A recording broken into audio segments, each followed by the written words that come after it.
Hello, ഇന്നത്തെ നമ്മുടെ കാഴ്ചകൾ കൊയ്ത്തിൻ്റെതാണ്. ജലനിരപ്പിന് താഴെ കൃഷി ചെയ്യുന്ന കുട്ടനാടൻ, അപ്പർ കുട്ടനാടൻ മേഖലകളിലെ നെൽക്കൊയ്ത്ത്.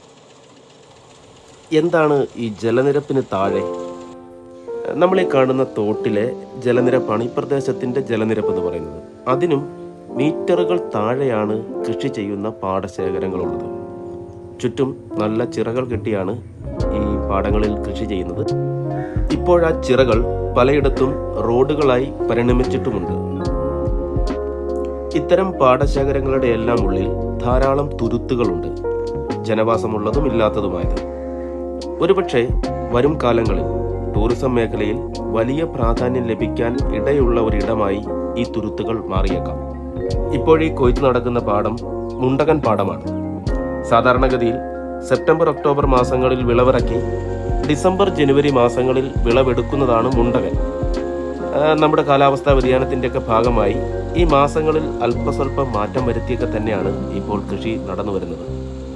മുണ്ടകൻ കഴിഞ്ഞാൽ ഉടനെ പുഞ്ചയാണ്. ഡിസംബർ ജനുവരി മാസങ്ങളിൽ വിളവിറക്കിയിട്ട് കൊയ്ത്ത് മാർച്ച് ഏപ്രിൽ മാസങ്ങളിലാണ് നടക്കാറ്. ഞാനീ പറഞ്ഞതുപോലെ കുറച്ച് ദിവസങ്ങളും മാസങ്ങളും ഒക്കെ മാറിയാണ് ഇപ്പോൾ കൃഷി ചെയ്യുന്നത് എന്നുള്ളത് കൊണ്ട് നാട്ടിലൊക്കെ പറയുന്നത് വർഷകൃഷിയെന്നും വേനൽ കൃഷിയെന്നുമാണ്. ഈ കാണുന്നത് വർഷകൃഷിയും നേരെ ഇപ്പുറം കാണുന്നത് വേനൽ കൃഷിയും.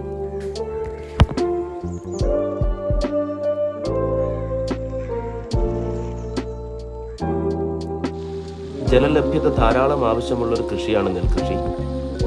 ഈ പ്രദേശങ്ങളിൽ ജലത്തിന്റെ ലഭ്യത ശകലം കൂടുതലുമാണ്. അപ്പോൾ ഇതെങ്ങനെയാണ് നിയന്ത്രിക്കുന്നത്?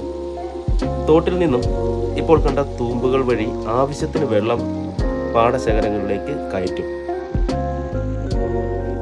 ആവശ്യാനുസരണം മോട്ടറുകൾ വെച്ച് വെള്ളം പുറത്തേക്കും കളയും. മോട്ടോർ തറ നമുക്ക് കാണാം.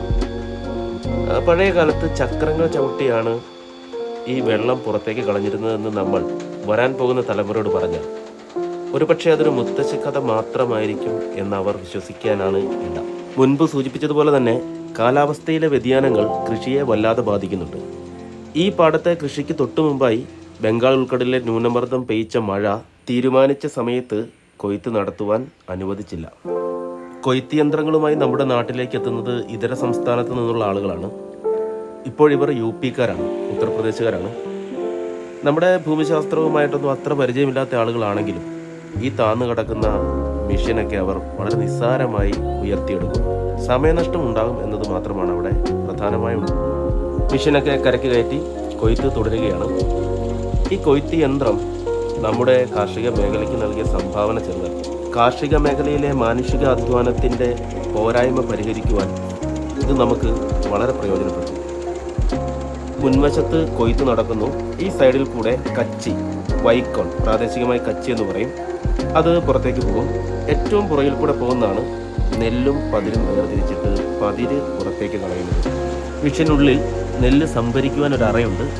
അതിലേക്ക് നെല്ല് സംഭരിക്കും. ഇത് നിറഞ്ഞു കഴിയുമ്പോൾ കളത്തിൽ കൊണ്ട് നെല്ല് ഇറക്കും. കളത്തിൽ നെല്ല് കുത്തുക എന്ന് പറയും. ഇവിടെ നിന്നും സിവിൽ സപ്ലൈസ് കോർപ്പറേഷൻ നെല്ല് സംഭരിക്കും. ഇങ്ങനെ സംഭരിക്കുന്ന നെല്ല് ഇവിടുന്ന് ലോറികളിലാക്കി കൊണ്ടുപോകും. ഒരു പാടശേഖരത്തിലെ കൊയ്ത്ത് കഴിഞ്ഞാൽ കൊയ്ത്ത് യന്ത്രങ്ങൾ യാത്ര തിരിക്കുന്നത് ലോറിയിലാണ്. നമ്മുടെ ഇന്നത്തെ കൊയ്ത്ത് കാഴ്ചകൾ അവസാനിക്കുകയാണ്. ഞാനും അരിയാഹാരം തന്നെയാണ് കഴിക്കുന്നത് എന്ന് നമ്മുടെ പ്രയോഗം ഒരേ സമയം നമ്മുടെ ആത്മവിശ്വാസവും അഹങ്കാരവുമാണ്. ആധുനിക മനുഷ്യന്റെ ഉടലെടുപ്പ് തന്നെ കൃഷിയുടെ ആരംഭം മുതൽ. അതുകൊണ്ട് തന്നെ നമ്മൾ എത്ര ആധുനികരായാലും അവിരാമമായി തുടരാൻ പോകുന്നത് കൃഷി തന്നെയാണ്. പറഞ്ഞു വന്നത്, എത്ര വലിയ അമ്പരചുംബികളായ നഗരങ്ങൾക്കും ഒപ്പം തന്നെ പ്രാധാന്യം അരി ഉൽപ്പാദിപ്പിക്കുന്ന നമ്മുടെ ഈ ഗ്രാമങ്ങൾക്കുമുണ്ട്. അത്തരം ഗ്രാമങ്ങൾക്ക് ആ പ്രാധാന്യം ലഭിക്കുന്നുണ്ടോ എന്നുള്ളത് ചിന്തിക്കേണ്ട വിഷയവുമാണ്. കഥകളും കാഴ്ചകളും മാത്രമല്ല, ചില ചിന്തകൾ കൂടിയാണ് വൈറ്റ് പേപ്പർ എന്ന നമ്മുടെ ഈ ചാനൽ. എല്ലാ കൂട്ടുകാർക്കും വൈറ്റ് പേപ്പറിലേക്ക് സ്വാഗതം.